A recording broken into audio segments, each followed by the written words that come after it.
Good day, Minecraftians. Purple Mentat here, bringing you episode 32 of my Agrarian Skies Hardcore Quest Let's Play. This game pack by Jadedcat is available on the Feed the Beast launcher. Last episode was all about getting some quests cleaned up and giving myself a bit of a breather before I jumped into my next big project. And I did a whole bunch of cleaning up on that in between episodes as well. Today, I'm going to get right into blood magic as soon as possible. First, I just need to show you what I've done between episodes. Set up a dirt production system, 9 barrels feeding oak and rubber saplings in, well, I know I have rubber saplings somewhere. Feeding oak and rubber saplings into them, item ducts pulling out the bottom, pushing dirt into the ME interface. It's slow, but it's effective. I set up a smeltery to make myself alumite, because I need 16 blocks of this stuff to complete the next quest and for the hoarding. Molten alumite created in a smeltery requires 720 millibuckets of molten aluminum, 288 millibuckets of molten iron, 288 millibuckets of molten obsidian, and grants 432 millibuckets of molten alumite. Translated, that is 5 ingots of aluminum, 2 ingots of iron, and 1 block of obsidian creates 3 ingots of molten alumite. Now, I need 16 blocks of molten alumite, which means I need to complete this recipe 48 times. So I need 48 blocks of obsidian, 96 ingots of iron, and I believe 240 ingots of molten aluminum. And I'm currently melting up the obsidian. I have 36 ingots of it in there already, so shouldn't be too much longer now. And you can see I've got obsidian, iron, and aluminum set in there, and a little bit more aluminum in my inventory to put in there once there's room. After that's all done, I'll just output it. It'll go into these casting basins, and, well, you've seen all of that. You know how it works. Set myself up a chunk loader from Chicken Chunks. This will only, well, I mean, this is a single-player world, so of course it'll only be active when I'm online, because when I'm not online, the world's not online. Just to keep everything loaded and working if I happen to dive into the Nether. And why would I want to dive into the Nether? Well, because if I show you my workbook, I have a pump warp now. I came into the Nether, and I set up a endothermic pump with a tesseract set to default, as usual, receiving energy, exporting item and fluid. And it's been hard at work draining away this lava lake and turning it all into stone. Oh, heck, I can get to that. Neat. One of the best parts of the Nether, aura nodes. And this is right next to my portal, so my magma torch is keeping me safe. Ooh, that's got air in it. Awesome.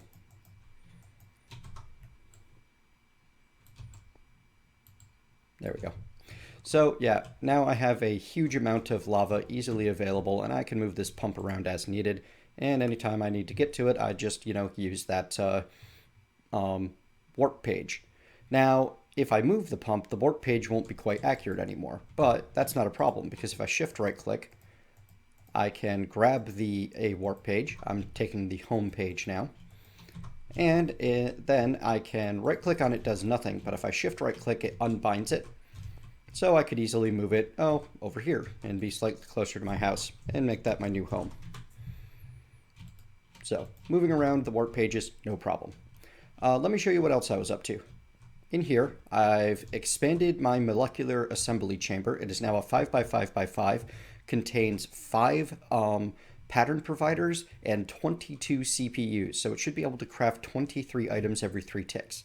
And I should get my vinegar running again. Let's see exactly how much I need to do that.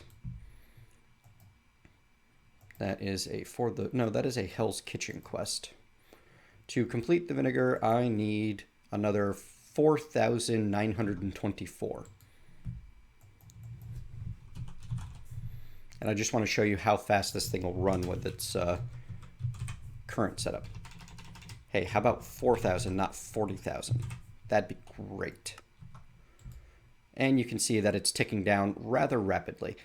Because this is a recipe that requires a tool to craft in the grid, I believe that's slowing it down slightly. But yeah, that should be done by the end of the episode. If not this one, the next episode. I have taught my system how to make... it's exporting snowballs into the fluid transposer, which become blizz powder, and then this level limiter behind it stops it from exporting once I have 128 blizz powder. I'm going to teach it how to make Enderium and Tesseracts. I just haven't gotten to that yet. I mean, I have the basics set up, but not everything's done yet. What else we got? Upstairs, I have a chain of cyclic assemblers, as a very kind commenter pointed out, whose name I can't remember, but I'll look it up before the end of the episode, that the cyclic assemblers are just going to be more efficient for transferring cobblestone into compressed, compressed into double compressed. Huh, those shouldn't be there. They should be filtering into here. Double compressed into triple compressed, and so on down the lane. And I currently have 6 sextuple compressed cobblestone. I want to get actually quite a bit of septuple compressed cobblestone for reasons. So I'm just going to keep this running basically all the time. This QDS is not actually being used as a QDS. It's being used as a very cheap void pipe, because the only other liquid voids I could find came from applied energistics and required real materials. So I'm just exporting mob essence into it, and I have a fluid level emitter. Oh, right, those take up the entire block. I have a fluid level emitter here telling it to start exporting anytime I'm over 16,000 buckets, which is about the capacity of one of those fluid cells downstairs.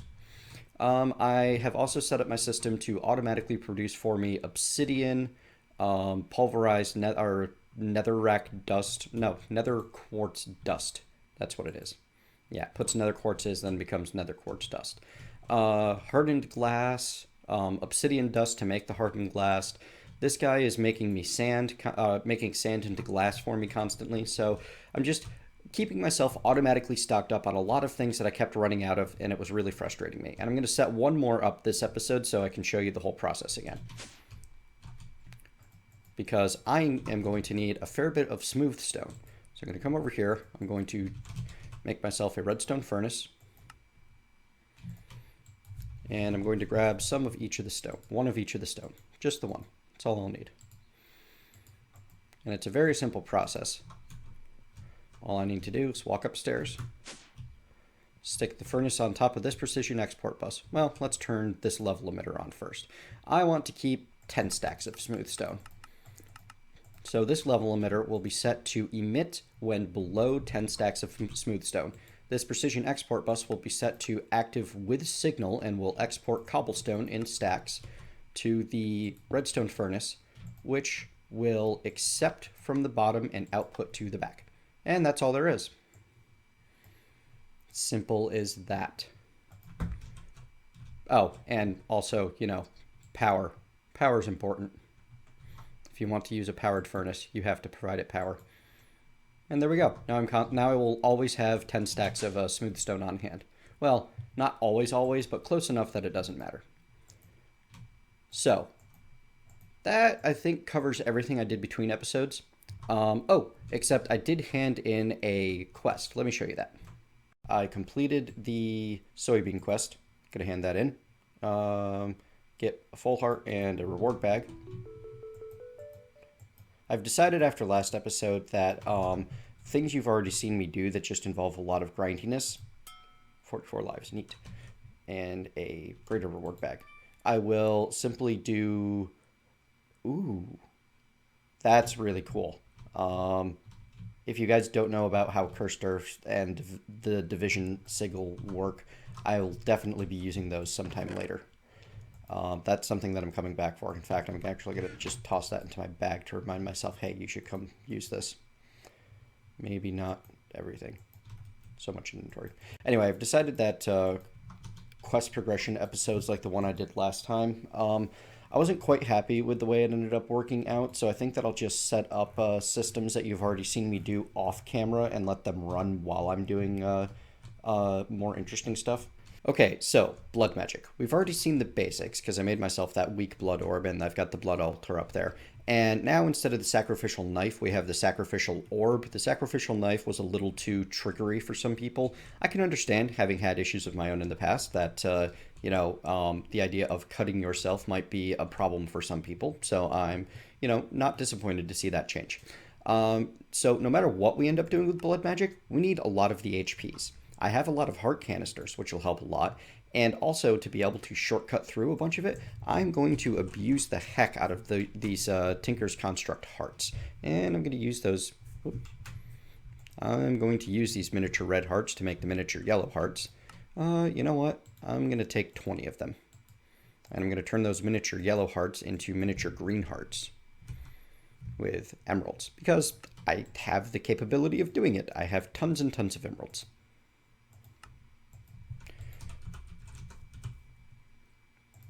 I'm going to need some of that emerald. I think, let me make sure I have all of the materials I need before I head upstairs. Alright, I've got everything I need now for certain. Now, of course, being me, I'm not going to be satisfied with just using the blood altar. I'm also going to want to do some level of automation with it. Oh yeah, that's right, I got a second blood orb from one of my quests, didn't I? Or maybe something glitched a little bit? Here, let me double check to make sure I'm actually supposed to have 2. Because I thought that this was a consume task and it returns a weak blood orb. Yeah, there's no reason I should have 2 of these, and I don't know why I do. So I'm going to go pitch one over the side. There must have been a glitch somewhere along the lines.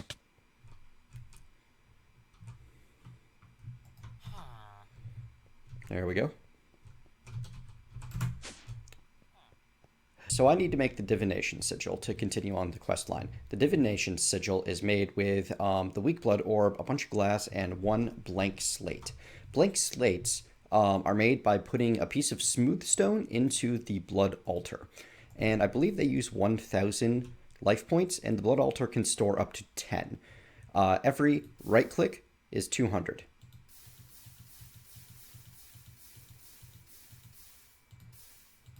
There we go. That should be more than enough. So I'm just going to toss that in there, and it's going to start infusing. And you can see the little particle effects. They're kind of fun. Now this ends up being a rather slow process when done manually. But why would I do anything manually if I don't absolutely have to? I'm going to set up a bit of a system to make this a little more automated. I'm going to set up an impulse item duct there, and a chest here. And I'm going to pneumatic servo that item duct, set it to output, tell it to ignore redstone signal, and set it to whitelist the blank slates. So it will only pull blank slates out of the altar. And because, you know, I'm like that, I'm going to use a vanilla hopper because I think that they're actually fantastic. And I'm going to put, 8 more in there. Actually, 9. Actually, you know what? Even more than that. We'll just toss a whole 16 in there. And you can see that they all go in at the same time and begin processing. And now all I need to do is keep that altar with some blood in it. Because if I let it run out, which I'll show you in just a moment, those red particles will turn black and I'll actually start losing progress. See? Oh, they'll actually go smoky. So yeah, I need to keep that full, or at least I need to keep some blood in it for the entire time. So I'm going to just let those process, and as I get low on hit points, I'll eat one of these miniature green hearts.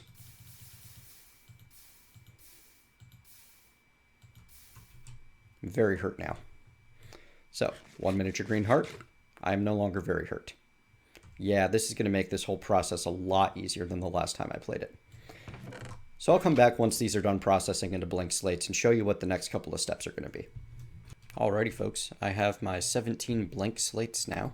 I can easily get started on the next step. So to complete the quest that I'm working on at the moment, I need to make this divination sigil. And what the divination sigil does is if I right click it in the air, it tells me, oh, I have 3,400 life points in my essence network. And if I right click on the blood altar, it tells me this is a tier 1 altar with 935 life points out of a 10,000 life point capacity.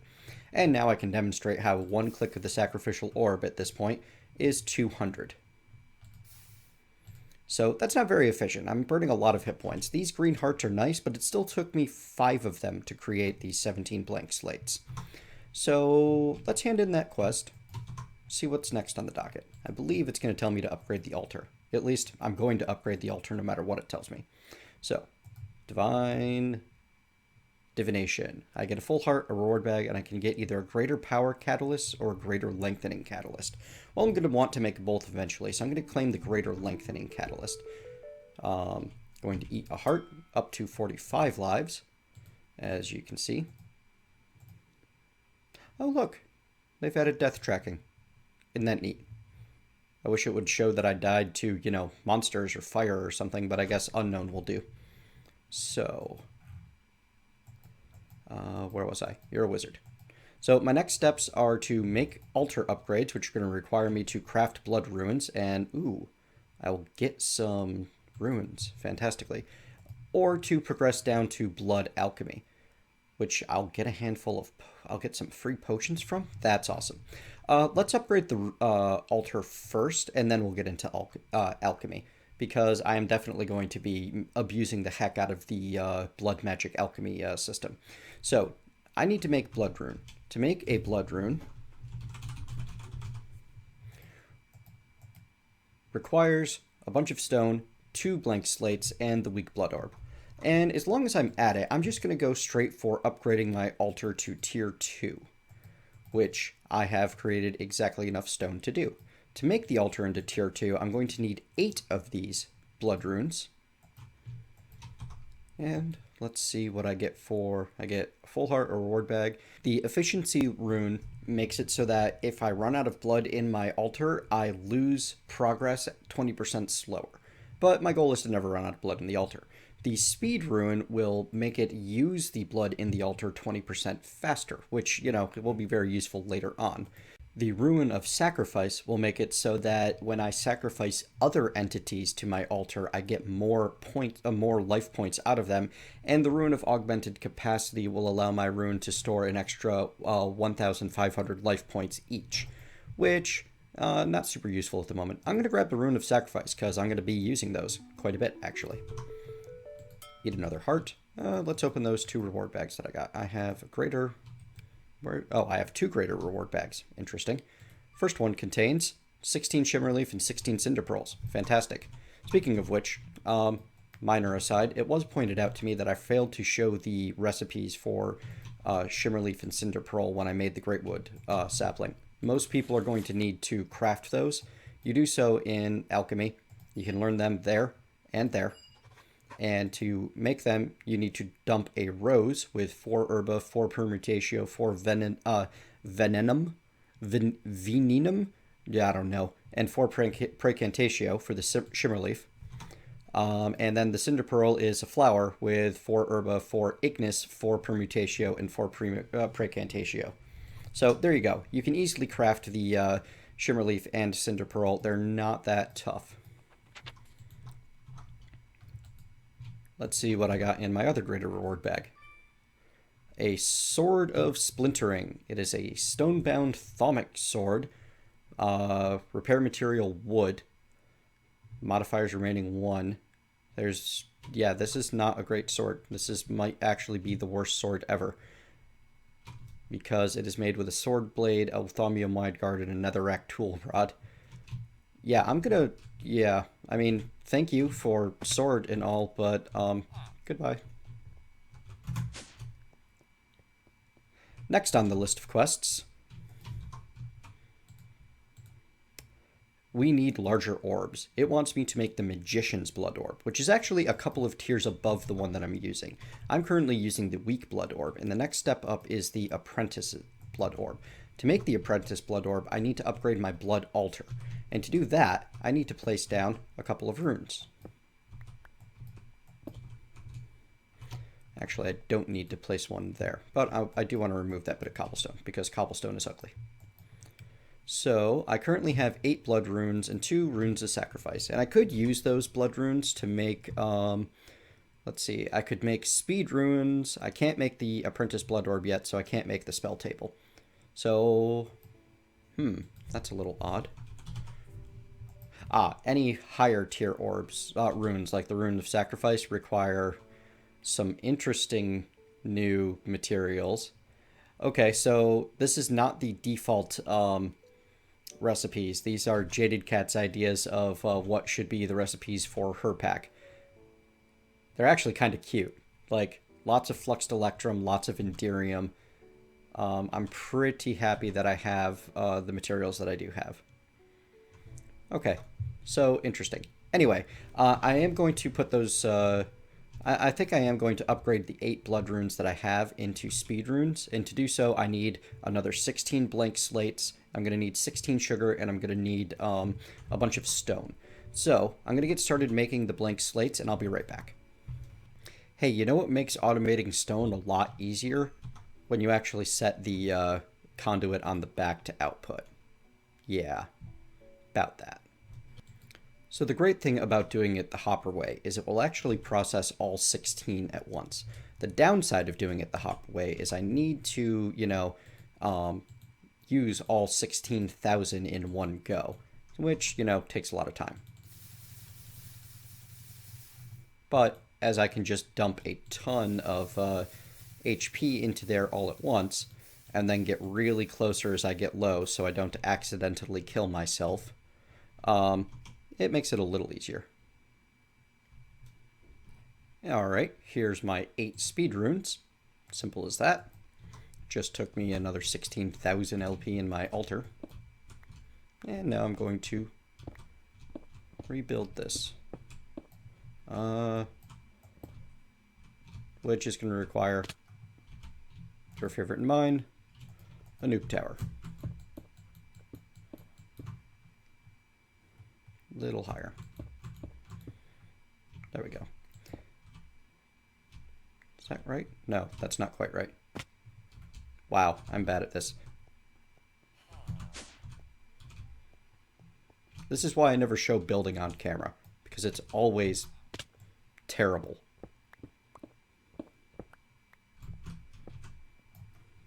All right, let's try this again, and let's not fail completely. Seems unlikely. So I need 8 runes, 1 out and 1 down from the altar.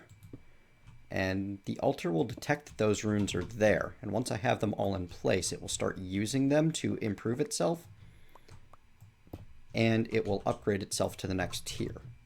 So if I go back up top, and I right-click the altar with my divination sigil, it now tells me that it is a tier 2 altar.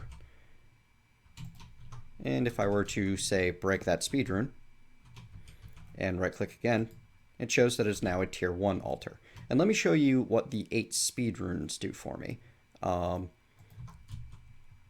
If I put a single bit of stone into there, and look at how fast it's using it, yeah, you can see that it's not particularly quick. But if I put that last speed rune into place, well, now things are going to move a lot faster. Yeah, that's a lot better. And it will complete each blank slate much quicker. However, that's not the only reason to upgrade your altar. The more important reason is to get a better orb. And I'm going to need 5,000 LP in my altar to do this. These miniature hearts are completely cheating. That is the easiest health restoration I have ever seen. Toss an emerald, 5,000 LP into your altar, and that will get you the next tier of blood orb. However, this is still not the one that the book calls for. The quest is asking me for a magician's blood orb, and this will not make a magician's blood orb. To make the magician's blood orb, I'm actually going to need to upgrade my altar one more time.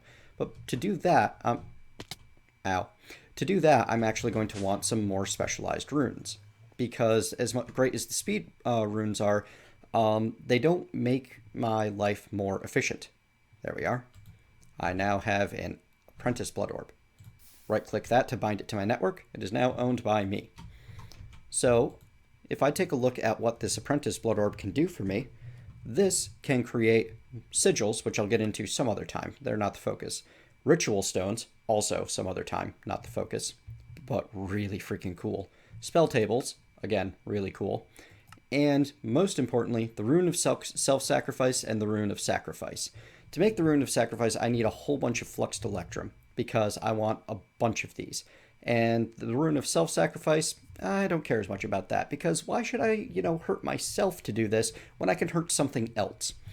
And on that note, I'm going to actually need to use some of this power to make myself something a little better. Now, the next set of runes need to be placed, instead of, you would expect they would go right there, but no. They need to go out one. And I'm going to need 20 of them. Now, to make the Rune of Sacrifice, I also need these reinforced slates. To make a reinforced slate, I need to take my regular slate and I need to put it in the Blood Altar. And I'm actually going to turn this item duct off. And I believe it uses 2,000 more LP. Let's find out together. So I had 3,700 in there when we started. Just going to wait for this to finish. And there we go. And I now have 1,700. So yeah, that takes another 2,000 LP. And to make 18 Runes of Sacrifice, I'm going to need 36 of these reinforced slates. Now, how am I going to get that many easily? Well, let me show you why I like this system with thermal expansion quite so much. I'm going to tell this item duct to start pulling out reinforced slates only. It won't touch the blank slates that I put in there. And now, if I were to, for example, toss one bit of stone in there with 3,000 life points in there.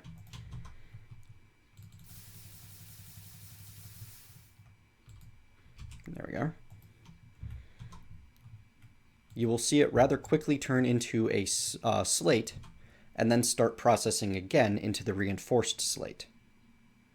And once it becomes the reinforced slate, the item duct will pull it out of there and toss it into the chest for me. So I'm going to set up another 36 slates to process into reinforced slates. And that's going to take me quite a bit of time and probably use every bit of green heart that I have. Except there's a better way. Let me be right back and show you what I'm going to do. Alrighty, folks. Step 1 of my better way is going to require 2,000, I believe, points in the altar. So I'm going to dump a whole bunch more in there, and this should be the last time I need to do this personally. And now I'm going to put an iron sword in, and I'm going to let that process. And this is going to turn into a special item that's going to help me out an awful lot. Because behind me, I have constructed a villager spawner. And this iron sword becomes the Dagger of Sacrifice, which will allow me to sacrifice other entities to my altar instead of myself. So you can see that there are a lot of conveyor belts in here. These are from Mine Factory Reloaded, and they act like a stream of water as far as items and entities and such are concerned. But you can place them anywhere, and you can use your wrench to turn them around so that you can control exactly where they go. I find this texture slightly nauseating, but that's just me. So these are set to funnel anything that spawns out of this auto spawner into the middle here. I have a lever connected to some redneck cable, which I'll jump down and show you. It's going up underneath and into the auto spawner. And if I head back upstairs, I can turn it on, and you should see a whole bunch of villagers start spawning. Whoops. And they will get pushed into this block right here. Oh, well, you know what helps also? I think I actually just turned that switch on, which will stop it from spawning. So, yes, it is now stuck at idle. And also, this guy is not activated. There we go. So it's not going to do anything until I turn that lever again. But once I do, and it goes through its idle time of about 7 seconds, villagers start spawning, and they get pushed over into the, proper area, and then one click of the knife. Oh, they're too far away. Blast. Okay. So I do, in fact... Well, this is going to make a mess, isn't it? Hang on. Let me clean this up. Ah, they're close enough now.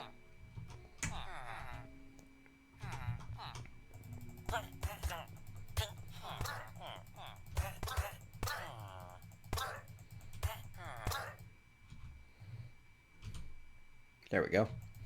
Mass villager slaughter commencing. So I'm actually going to need one more conveyor belt. But that's okay. I brought a whole bunch with me. And I'm just going to set that there and turn it around. You can see that I have slowness and fatigue from being so hungry. Let me alter that. So now the villagers should be pushed to the spot that's actually close enough to make all of this work. I'm not going to have access to the full top of my altar, but I also don't really need it. I'll have enough room to come up here and do some work. Also, this is a temporary structure. I have an even better plan for later. But right now, I've got my tier 2 altar with 3,735 LP in it. I'm going to spawn a couple of villagers. Well, let's just get at least one going. There we go. So I'm going to kill one villager. It takes exactly one click.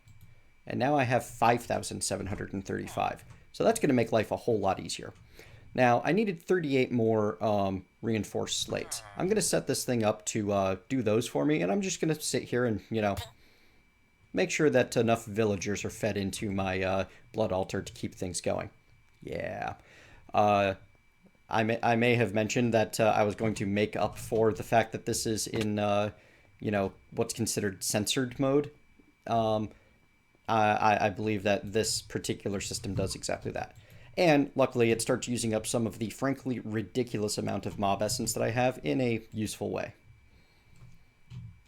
I also have kind of a ridiculous amount of lava at this point from that endothermic pump. In fact, I think all of my fluids are completely full. I better make another one of those. Luckily, that's as simple as, you know, click, click. And if I take a look at my crafting monitor, I can see that it's processing through to make that awfully fast. I really love advanced energistics. I mean, applied energistics. So, I'm going to get this installed, and then I'll be back once I have enough to upgrade to the tier 3 altar. And show you how that's going to work. Be right back. Ooh, I also figured that as long as I'm right here, by popular demand, I'll make myself an Applied Energistics wireless access point. This will let me access my system wirelessly, as they say. Wireless receiver requires Fluix Pearl and a stick. Fluix Pearl is Ender Pearl, Fluix Crystal, and Fluix Dust. Wow, I am short on those. You know what? Let me teach my system how to craft this thing for me, because I don't believe I've done so yet. No, I have not. Okay. So, I want it to know how to make a wireless access point. I want it to know how to make a wireless receiver, which is going to need a basic stick, which of course I don't have. See what you people have done. I'm trying to fulfill your request, but this is ridiculous.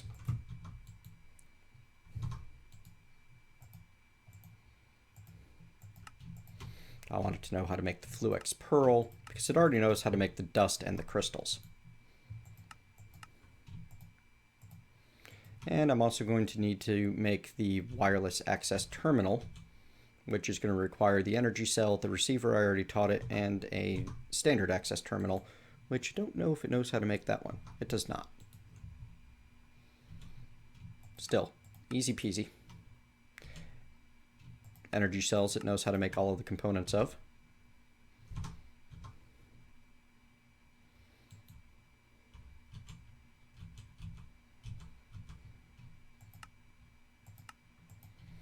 And I will want a number of these wireless boosters. And I probably didn't need to encode all of these recipes, but you know what? I have 5 pages of recipes. Why not? So, 1 wireless access point.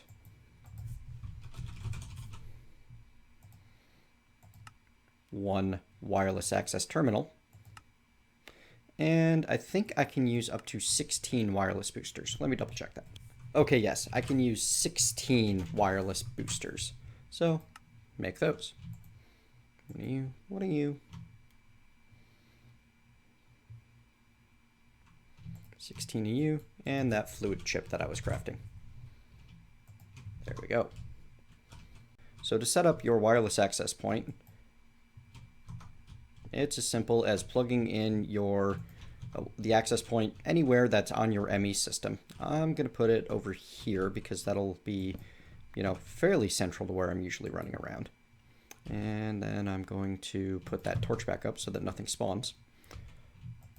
I've got 1 or 2 spots on the island that things can spawn. It's a bit of an issue. So then I need to put the boosters into there, and I need to charge up my wireless access terminal, which I believe I can do right here. Oh no, that just links it with the controller. Hang on. Okay, so I can actually charge the wireless access terminal straight in an energetic infuser. So toss that in there, and he charges up. And now I can access my ME network from just about anywhere. There. Happy, guys? I'll just have to recharge this every now and then. I hope that it can recharge from the... Ooh. You know what? I left this spawnable up here. I should really fix that, shouldn't I? It's only the stone on top that can actually spawn anything. The conveyor belts stop spawns from happening on top of them, which is an intentional defect of the conveyor belts. It would be really awesome if they could, you know, spawn enemies directly on top of them, but it would also make it way too easy to build monster spawners, because all you would need to do is, you know, set down those guys. Alright, and I need to put my stone back. Oh, I actually had that right there. You know what? The villagers can stand on a torch. What do I care about their comfort? I'm just going to sacrifice them anyway. So, there we go. All set up now. Be right back once I have those slates made. Now, one thing of note, there is supposed to be a downside to sacrificing villagers like this. I haven't run into it yet. I'm sure that, you know, it makes the villagers unhappy, so if you're doing this near a village, you're probably going to never be able to trade with them. But I've never seen any negative debuffs or lightning strike me from the air or anything like that. I have not suffered any divine wrath from using villagers as my source of life points. This is kind of a boring process, but I wanted to show some of it just so you guys know, you know, what's going on. And those will convert over slowly because I have 33 of them in there, so it's going to take 33,000 and then 66,000.